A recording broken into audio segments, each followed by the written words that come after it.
Good morning, McKenzie. Good morning, Bob. Hope you're well. You as well. McKenzie, as you know, only a year ago you were in Jane Chin's class at Queen's. Yes. And here you are now. So Jane has got some questions from her students. They would just like to get a Canadian perspective on, if that's okay with you. Absolutely. So I'm going to start with the first question. What advice would you give to someone thinking of doing an alt-prac in the UK? My first piece of advice would be, if you're thinking of teaching here, do it.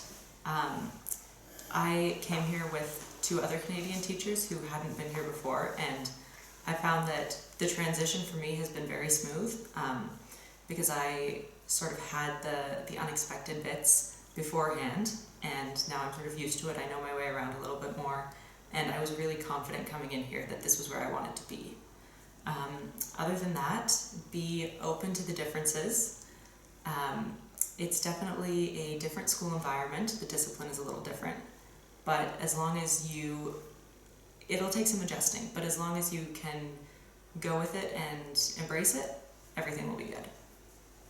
Okay, so let's pick up on some of the things you intimated there during the course of our questions, if we can. Just looking here, and if I skip on a few, because you mentioned behaviour, if I skip on a few, it says, how different is the behaviour of students in the UK to what you're used to in Canada? I would say it's very similar in that kids are kids. They're chatty, they like to hang out with their friends, they like to get a bit distracted and be a bit silly. But in terms of how the teachers handle it, it's much stricter, but it's what the students are used to. So when you say yell at them, they're not terrified. They accept it and they say, oh, okay, we're not supposed to do that. And they quiet down. I know a lot of the Canadian teachers are a little bit more, maybe not lax, but a little bit more Canadian in how they run things. But the students are generally very well behaved. They're nice. They're great, really. Okay, all right. Thank you. So let's go back to the order of the questions. Secondly, what did you enjoy most about your alt-prac? Definitely just getting to know the environment of the school. When I came here, I was excited for it, but I didn't really know what I was getting into. And the feeling obviously will be different from at every school, but getting to know how people were around here, how the school felt, was great. It is definitely a community, and I got to sort of be part of that for a little while, and it was good enough that I wanted to come back. Okay, and we're great and Yes. very pleased that you did come back. Yes. What did you find most challenging about the alt-prac? Probably the adjustment period in terms of how much more sort of rigid things are here. In terms of behavior, the first time I saw a teacher kind of yell at a classroom, and it is yelling. It was a little bit shocking. I was thinking, oh gosh, I don't know if I could ever do that. So that was a little bit of an adjustment in terms of assessment, because they're working towards the GCSEs. Everyone reads the same books, and it's very sort of disciplined in terms of what they need to learn. It's more sort of traditionally academic in some ways, more rote learning, but then once you get past that initial sort of shock, you see the critical thinking skills, the art systems, the focus on education, and sort of the whole education. Yeah. Thank you. I don't know whether I should go out for the next question. How do you choose a school agency to work with? I guess that's like a recruitment agency to work with. Yeah, so for me, it was, I met you, RRR, at Options, and had a good feeling already. You didn't pester me with emails constantly saying, here's a job, here's a job, here's a job. So that was nice. But I was talking to another agency, as you know, when I was over here. Yes. And I met up with a school that they worked with. But ultimately it came down mostly to sort of partly knowing who I was working with. I did with the other agency as well, but there was sort of more in between. but also the school. I really loved Robert Clack where I am, and the other school, I mean, I got to see it and it was a lovely school, but it didn't have the same feeling. It wasn't the right fit for me. So I guess they talk about fit, but it really is. Yeah. It really is fit. Ultimately, the most important thing is the school, isn't it? Yes. It's the school you're going to work at. Yeah. But in terms of agencies, the fact that you are upfront, my pay doesn't go to you, the school pays you, that was nice. And just someone who's readily available to answer all your questions, because you will have a lot of questions. Yeah. Yes. Okay, thank you. What is the certification paperwork process to be able to teach in the UK? So it was actually pretty simple, a little bit pricey in terms of getting a visa, but the visa application is relatively simple. You do need to go into a visa office, which is kind of irritating. So there's one in Toronto, I believe there's one in Ottawa,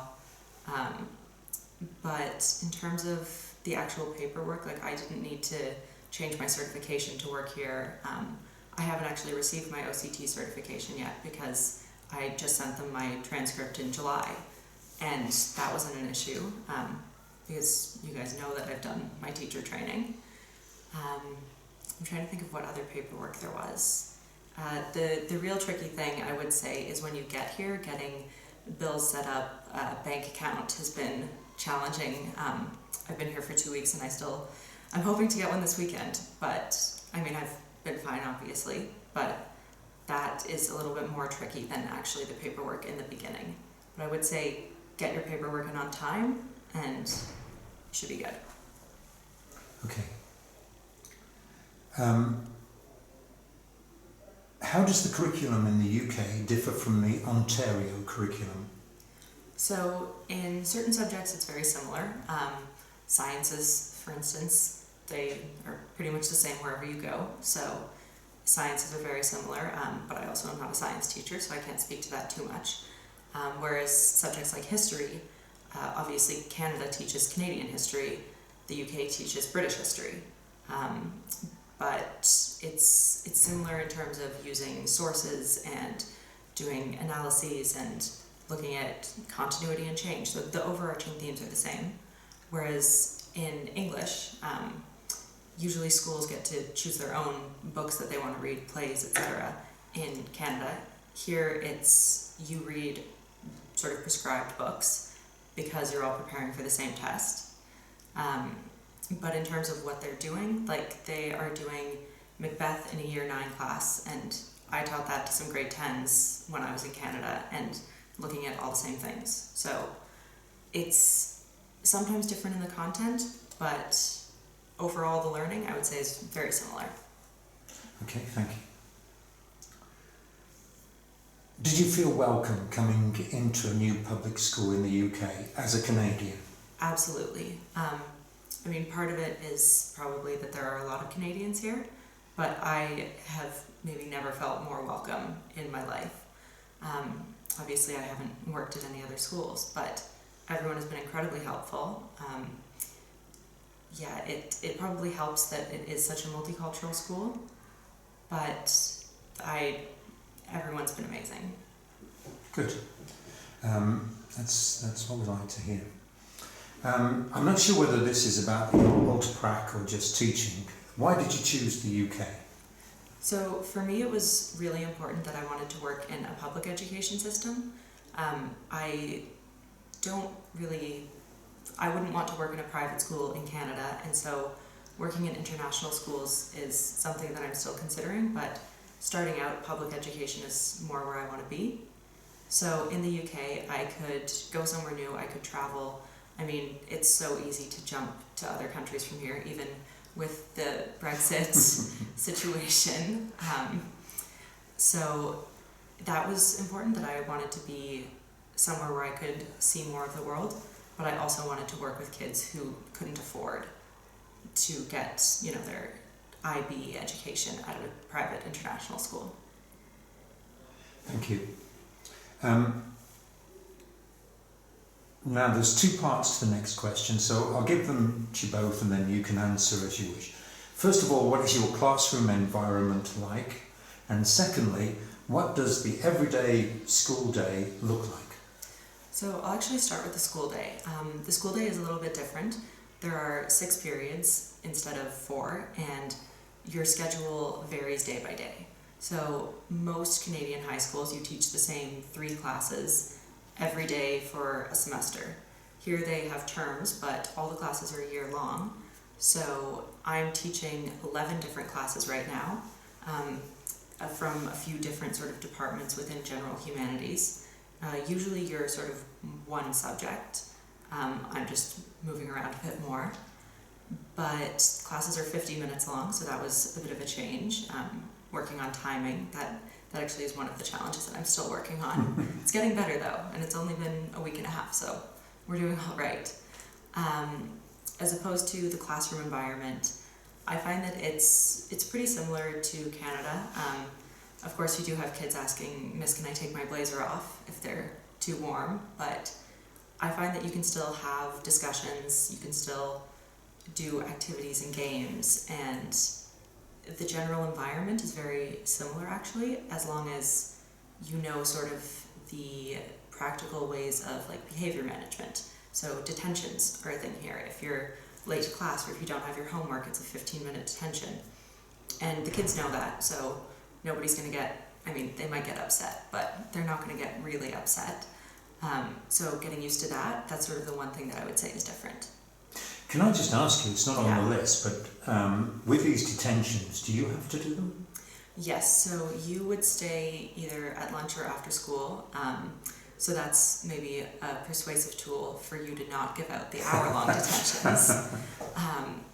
But yes, you have to supervise them. So usually if a child is really acting out, then they do have behavior management strategies in place where you can send them out of your classroom to go do work in a different room with someone else supervising them who maybe focuses a bit more on behavior management rather than teaching.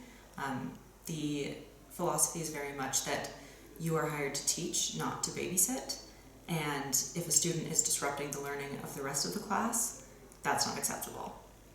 But yeah, you do have to supervise your own detentions. Okay. The next one was about behaviour. You answered that earlier. How do schools and the culture shift between inner city London and outside of that? So I would say in terms of culture, the school that I'm at is very multicultural, and so is Inner London. I am technically at a school that's just inside the Inner London border, I guess, but I am in the East End, so a little bit less socioeconomic, I'm not even sure what the word would be, less wealthy. It's sort of more affordable, which is nice for me, because it's incredibly expensive to live in Inner London. But I would say that in terms of culture, it's very much a mix. Everyone blends together pretty seamlessly. I haven't noticed any issues with sort of clashes of culture, racism, Islamophobia, anything like that, which is sort of nice to see. That's sort of actually one of my favorite things about the school and the area, is that it's so multicultural. I mean, the most popular foods here are fried chicken and curry and jollof rice. So it's nice to see that, I would say. Okay. I'm not sure if that really answered the question, but I think it's sort of similar around all of London. Is there anything that you experienced while you've been in the UK, I guess, or prac, or since you've arrived to teach, that you were not expecting? I'm not actually sure about that. I guess one thing I wasn't expecting was to see the great relationships that the students have with the teachers. I thought because the discipline was a little bit stricter, that maybe that would prevent that. It would be more of a sort of just a culture or a relationship of respect, but no sort of amicable friendship. Not friendship, but you know what I mean. Sure. But the students and teachers, they still have great relationships. It's really nice to see. You can really get on your class for not having their homework in and then be joking with them 5 minutes later. So that was really nice. In terms of other things I didn't expect, just as long as you're aware that, you know, you won't be able to get the same cereal, and like Twix bars taste different. That was a weird one. McDonald's milkshakes aren't as good. So just like the tiny stuff like that, but in terms of the school, I think it's all been pretty expected, as long as you know that you're going in for something different. Yes, expect the unexpected, and there won't be anything. It's maybe not the most helpful, but... No, I think we know what you understand. Now that's all my questions. You're talking via this Yes. video to, as I say, people who are in exactly the same position now as you were a year ago. Is there anything perhaps that we haven't asked you that you think is important to communicate? I would just say, in terms of talking to people who, like me, might be thinking about it, not sure if they want to do it, just go for it. There's no reason not to move to a different country or go to a different country for 3 weeks. And I know that around October, November, I'll probably hit a low patch. We all talk about that. But right now, I'm so happy with my decision. I really couldn't be happier. So, yeah, if you want to do it, do it. McKenzie, thank you very much indeed. You're welcome. Thanks.